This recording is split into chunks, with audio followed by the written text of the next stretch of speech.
through discipline, through self-discipline, through repetition, through tons of repetition of the same thing that you don't want to do. And that's the key thing. Through repetition of things you don't want to do, you develop mental, like an armor for your mind.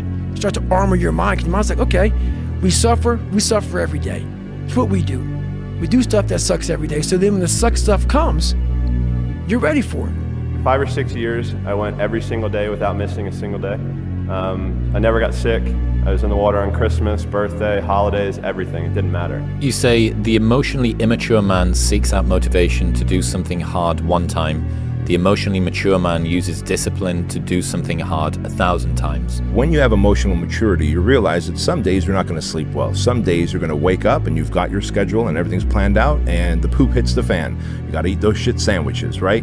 And whether things go well or not that day, the emotionally mature man will still do what he has to do to stack his wins, to focus on his purpose, whereas the emotionally immature man will say, well, I didn't sleep well, I had nightmares, so I'll stay in bed. I didn't sleep well, or it's raining outside, it's cold outside, I don't feel good. I just woke up and the airplanes hit the World Trade Center, so I guess I have to change my pattern of life.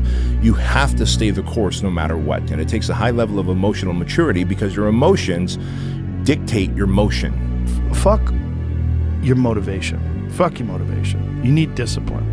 Because motivation's not there every day. I'm missing motivation most days. Wow, Some really? days, yeah, sometimes I got motivation. Sometimes I'm like, fuck yeah, today I felt good. I can't wait to get to the gym. But a lot of days, like, gotta get to the gym.